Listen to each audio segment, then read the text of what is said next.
Kali ini kami akan membahas salah satu drama opera yang sudah dilakonkan.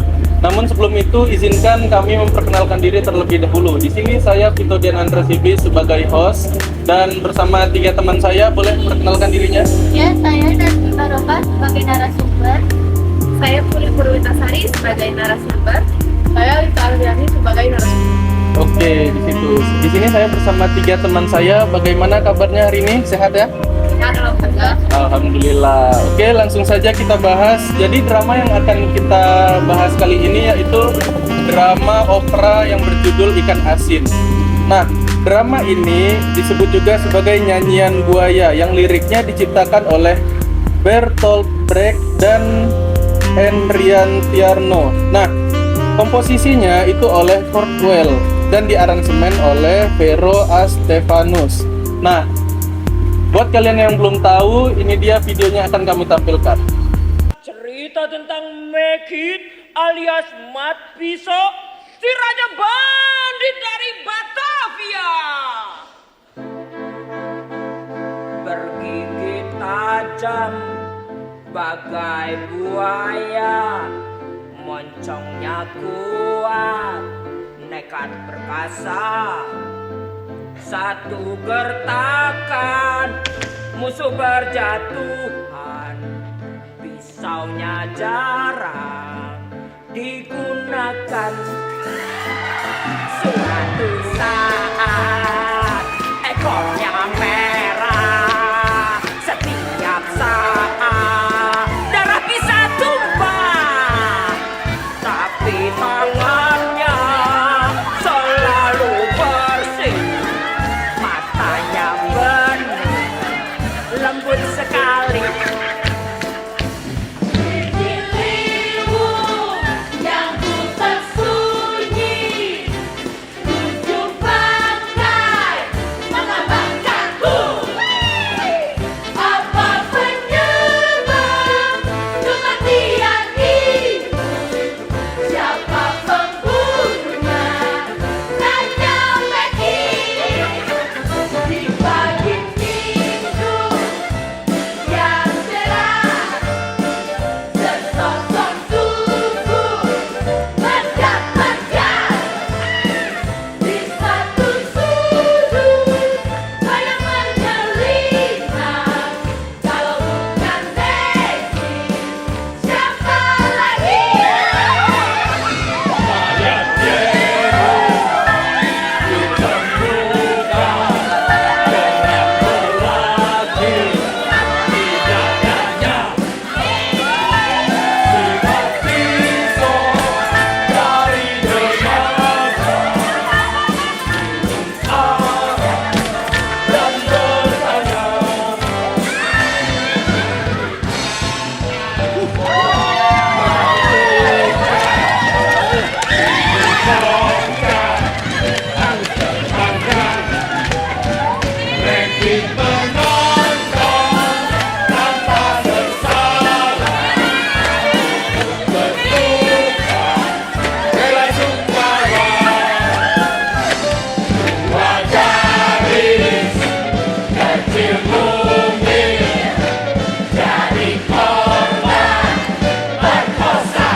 Nah, oke, itu dia tadi videonya. Nah, yang pertama akan kita bahas yaitu yang pertama ada sinopsisnya. Ada yang bisa menceritakan sinopsisnya bagaimana?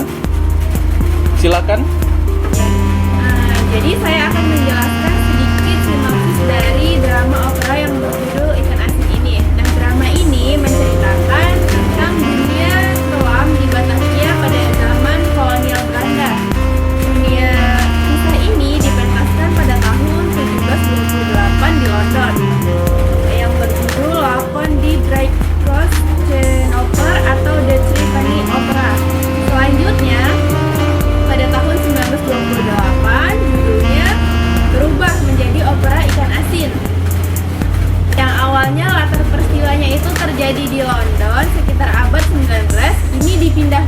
Batavia ke abad 20 yaitu pada zaman Hindia Belanda. Selanjutnya opera ikan asin ini menceritakan tentang seorang raja bandit Batavia yaitu Macbeth alias Matiso ya. Kemudian menikahi Polly Pichum tanpa seizin ayahnya. Ayahnya itu bernama Nata Sasmita, yaitu seorang juragan pengemis Batavia. Nah, itu tadi sinopsisnya ya teman-teman. Nah, untuk temanya sendiri, apa tema yang dibawakan oleh drama dari opera ikan asin ini? Nah, kalau tema dari drama yang berjudul Ikan Asin ini yaitu seorang raja bandit Batavia yang bernama Matiso tadi yang ingin menikahi putri dari juragan pengemis, namun ditolak oleh ayahnya. Oke, itu tadi dari sinopsis atau plot dan juga temanya ya. Nah, selanjutnya kita mulai masuk ke dalam videonya nih kita bahas, yaitu dari segi musik dan komposisi. Nah, dari segi komposer, siapa komposer yang menciptakan opera ini? Apakah ada gaya atau ciri khas yang dibawakannya atau bagaimana? Nah, kemudian dari segi musik dan komposisinya, siapa yang menciptakan komposer tersebut di dalam opera itu? Nah, jadi pementasan ini ditulis oleh John Dee yang dipentaskan pada tahun 1728 di London. Kemudian dengan komposisi musik dari Kurt Weill yang dipentaskan di salah satu teater yang ada di Berlin pada tanggal 31 Agustus 1928. Lakon inilah yang kemudian disadur oleh Enrian Tiarno. Kemudian judulnya pun berubah menjadi opera ikan asin. Oke, jadi itu asal usulnya ya. Menurut kamu, apakah lagu atau musik yang dibawakan sudah sesuai dengan drama yang dilakonkan? Menurut saya sudah sesuai karena musik yang digunakan itu sesuai dengan drama opera yang sedang dilakonkan. Oke, baik. Nah, selanjutnya dari segi dialog, bagaimana penggabungan dialog dan aria? Aria itu nyanyian solo ya bagi yang belum tahu. Dari segi motif musik sendiri nih, banyak opera yang menggunakan motif musik tertentu. Nah, untuk menggambarkan karakternya ketika muncul. Apakah di dalam drama opera yang kita bahas ini ada yang seperti itu? Ada ya, karena saat tokoh antagonis itu muncul, musik pun seketika berubah. Oh, jadi lebih deep gitu ya mungkin ketika antagonisnya muncul. Nah, untuk selanjutnya dari segi dialog. Nah, bagaimana penggabungan dialog dan aria? Nah, aria ini nyanyian solo ya. Nah, apa aria itu seringkali digunakan untuk menggambarkan emosi karakter yang lebih dalam. Nah, bagaimana penggabungannya itu? Apakah nyambung ke ceritanya atau gimana? Menurut saya penggabungan dialog dan arialnya sudah pas ya, sudah sesuai dan saling berkaitan juga. Nah, dari segi dialog artinya sudah sesuai ya dengan yang dilakonkan. Nah, kemudian dari segi produksi untuk desain set dan kostum.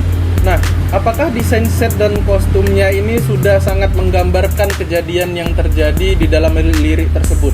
Sangat jelas karena sudah menggambarkan waktu dan tempat.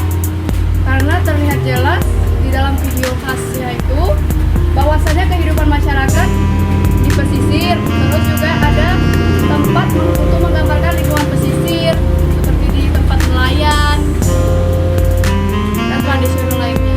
Oke, itu dari segi desain set dan kostumnya. Nah, dari segi pencahayaannya nih, apakah udah sesuai gitu dengan kejadian tempo dulunya? Menurut saya sudah sesuai karena di video tersebut sudah menggambarkan apa sih kalau vibes-nya ya. gitu. Nah, sudah menggambarkan kalau tuh terlihat zaman dulu karena lampu-lampu yang redup, terus juga mungkin cara berbicaranya sudah terlihat juga seperti zaman-zaman dulu. Oke, berarti dari segi kostum dan pencahayaannya udah sesuai ya kayak yang zaman dulu ya. Oke. Nah, selanjutnya untuk dari segi penyanyi dan pemerannya. Nah, dari jenis suaranya, bagaimana suara yang digunakan untuk mengekspresikan Suaranya itu saya baca teks sebentar ya. Karena kan kita gak ada yang sempurna di dunia ini. Boleh. Jadi berbagai suara seperti suara penyanyi wanita tinggi, terus juga ada suara penyanyi ringan, terus juga ada karakter yang dibawakan oleh tokoh utama wanita ini seperti pahlawan cinta atau tragedi gitu ya.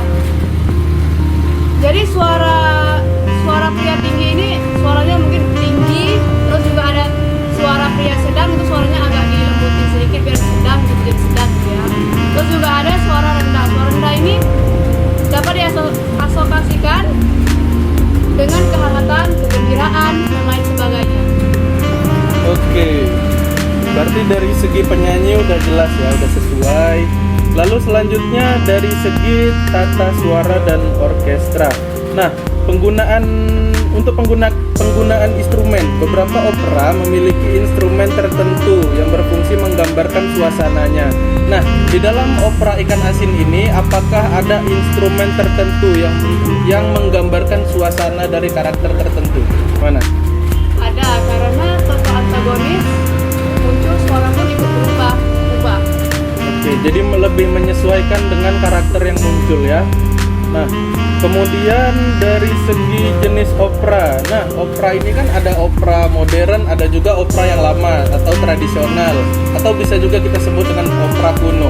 Nah, drama opera Ikan Asin ini termasuk ke jenis opera yang mana gitu?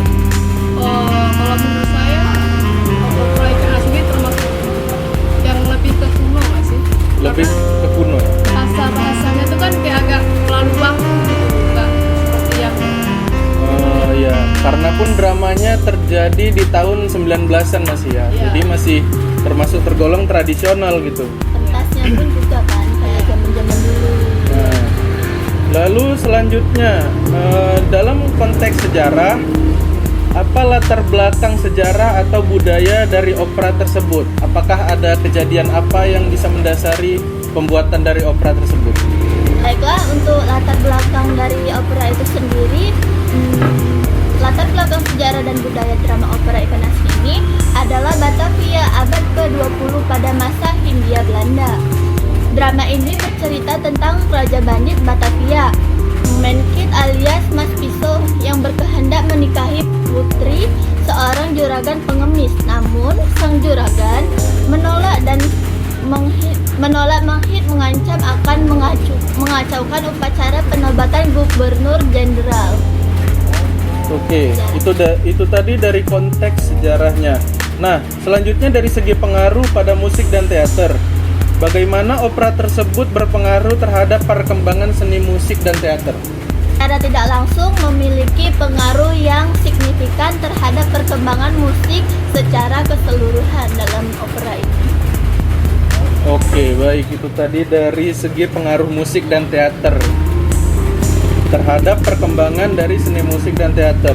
Nah, selanjutnya dari resepsi dan dampak. Nah, apakah drama opera ini diterima oleh kritikus musik dan penonton? Apakah opera ini juga menjadi termasuk klasik atau pernah mengalami kegagalan di awal pemutaran dulu? Baiklah, opera ini diterima oleh kritikus atau penonton, namun lebih berkaitan dengan resepsi publik terhadap acara tersebut daripada penilaian terhadap karya seni musikalisasi. Oke, baik. Nah, yang terakhir nih, dari segi pentingnya opera dalam kehidupan seni. Nah, apa peran opera tersebut di dalam budaya kita? Apakah opera menjadi media untuk mengungkapkan emosi, narasi, atau ada pendapat lain? Oke, baik. Opera ini memiliki peran penting dalam budaya sebagai salah satu bentuk seni yang menggabungkan antara musik, drama, sastra, dan seni panggung. Selanjutnya, opera sebagai media ideologi untuk menyampaikan gagasan, kritik, atau penanganan terhadap isu-isu sosial atau politik ataupun budaya. Lalu, opera memiliki kekuatan luar biasa untuk menggambarkan suatu emosi. Oke, baik. Nah, dari yang sudah kalian tonton nih, itu lebih menggunakan kalimat yang bersifat bakukah, puitiskah, atau bagaimana menurut kalian? itu kayaknya ada bakunya, ada puitisnya. Bakunya, Bakunya. puitis ya kata-katanya. Nah, dari segi kita kembali sedikit nih, dari segi temanya itu lebih ke arah sejarah kah atau lebih ke arah percintaan, komedi atau bagaimana? Sepertinya lebih mengarah ke percintaan. Lebih mengarah ke percintaan ya. Namun ada tragedinya juga. Oke, tragedinya dari penculikan tadi ya. Oke, baiklah itu saja yang dapat kami bahas mengenai drama opera Ikan Asin ini. Mohon maaf apabila ada kesalahan dalam pembahasan kami. Kami akhiri, sekian, terima kasih.